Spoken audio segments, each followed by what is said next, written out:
Hey everybody, Jake here and welcome to the hobby. The Pokemon card market has significantly shrunk over the last couple of months. We've seen a massive retraction in the hobby. Pokemon card prices for a lot of vintage graded Pokemon cards and whatnot has dropped quite a bit. So what does this mean for you as a Pokemon card collector? Because there is both good news and bad news depending on how you are approaching it. So let's talk about the bad news. If you're someone who purchased a vintage graded Pokemon card a year and a half ago, you probably saw your card's value drop at some point by as much as 50%. Your value got cut in half for when you purchased it.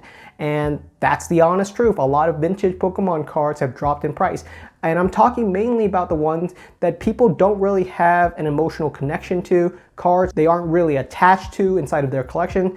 Things like a PSA 8 First Edition Charizard. That's a great card to have. It can be a holy grail card for someone. It's still a really expensive card, but it has dropped significantly in price over the last year and a half because people don't prize it as much as they do nowadays. Because if you are a high-end collector, you want a PSA 10. Most people won't give two thoughts at a PSA 9 vintage card. Even though it's really expensive, it's nowhere near as a 10. And specifically the 9s, 8s, 7s, those have declined a lot in value. If you're holding a PSA 10, it's so expensive, it's gonna keep its value just because of how few people truly have those. But if you're holding a lesser grade, those have definitely dropped quite a bit. And I know a lot of people bought into vintage lower grades just because of how expensive the 10s were. So many people bought in 7s, 6s because you were just happy to own a graded Pokemon card. You're pretty much seeing the same thing with graded modern. A lot of modern Pokemon cards have declined in value, specifically the ones that are in sets or are a little bit more common. Cards that are a little bit easier to pick up, things like an Umbreon GX, full art for instance, things like a Rayquaza GX, those are being traded a little bit more easily. Even things like the Stained Glass Bird Trio, that card used to go for like $200 and now you can find yourself a PSA 10 copy for like $100, which is a drop of half.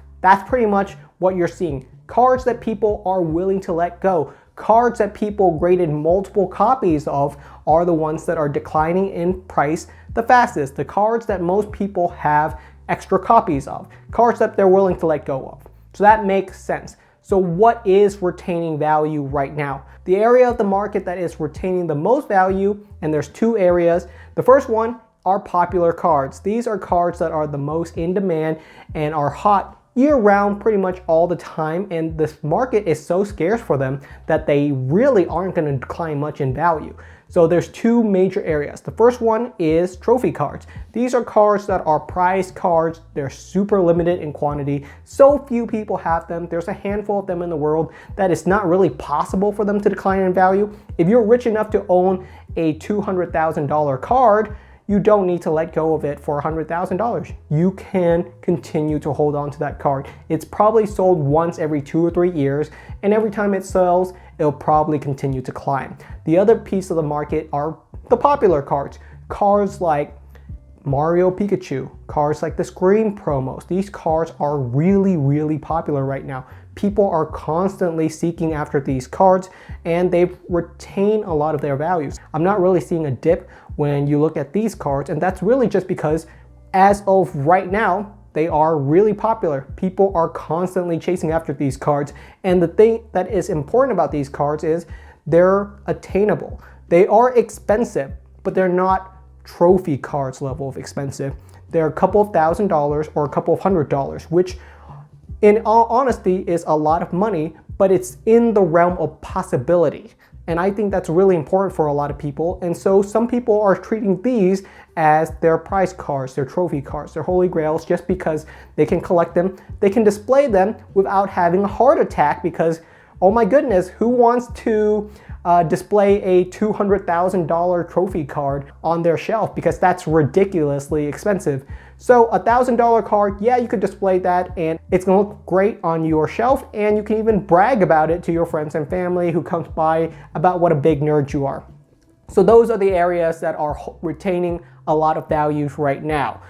So outside of that, there's another portion of the market that I would like to talk about, and that is the adjacent market. This is an area that most people don't really talk about. Things like pseudo Pokemon cards, you know what these are. These are Pokemon cards, but they're not truly Pokemon cards. Things like the Topps cards that everyone talks about. These are cards that you've probably seen around. They're technically Pokemon cards, but they're not truly Pokemon cards. And the market in this area has declined as well. When the market is retracting, people are going to want to retain things that they find to be the most valuable, things that they are thinking are the most safe, and those tend to be sealed products and true Pokemon cards.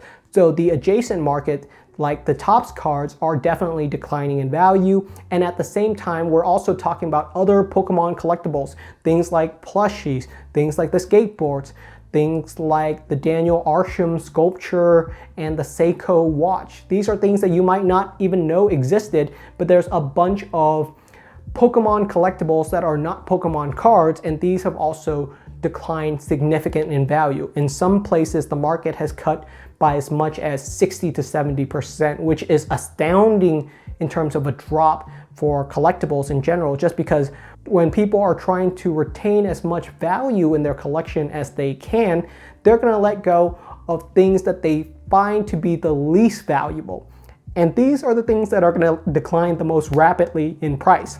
So, final thought, what does this mean for you as an average Pokemon card collector? What this pretty much means is if you're someone that's looking to collect a wide variety of Pokemon cards, like full art trainers, secret rares, rainbow rares, or some vintage lower grade cards, these are pretty much all on hot sale right now. If you want some of these cards, they've declined so much in price, they're going to be significantly more affordable to pick up inside your collection. If you're looking to pick up a first edition Charizard from the original base set and you don't mind it being a PSA 5, because the PSA 10 is still going for $200,000, $300,000, then the PSA 5, it's going to go for easily under $10,000, which is honestly significantly cheaper than where it was. I'm not saying that's cheap, but it is significantly cheaper than where it was. If you're looking to pick up other vintage cards, especially things like maybe like a first edition base set Pikachu card, right? That's something that you might want inside your collection, but it's not nearly as expensive as a Charizard. Those have also declined by quite a bit. You can pick those up for just a couple of hundreds nowadays. There are many first edition cards that are going for just a couple of hundreds, maybe even cheaper if you can find them on eBay auctions. So there's plenty of affordable stuff. And if you're into modern, then that's another great area right now, because the modern market is just so much more affordable. So many amazing artworks and cards are just going for pennies on the dollars right now. If you look at something like Brilliant Stars, lots of cool cards in Brilliant Stars, the market has crashed on those cards just because of how many cards there are and how abundant there are. It is a brand new set, and it is a great time to pick up those cards. So if you're someone that's into collecting right now, the hobby has gone so much more affordable than where it was a year or two ago. If you're someone that's holding on to a large collection, you've probably seen your collection decline, but the good news is there's always more to collect. And there is absolutely nothing wrong with exiting the hobby for a couple of years. I know plenty of people who stop collecting Pokemon cards just because they're bored of it or they want to try something else. It's not a hobby that you might want to maintain for years at a time. However, your collection will continue to stay with you for all those years, and it might be a good thing that you don't check them out, because who knows how valuable your collection could be in a couple of years. That's pretty much it for today's video. Hope you guys enjoy it. Feel free to leave me a comment and let me know what your thoughts are. I'll be sure to read and reply to any questions you guys have. Thank you so much for watching, and I'll see you guys next time.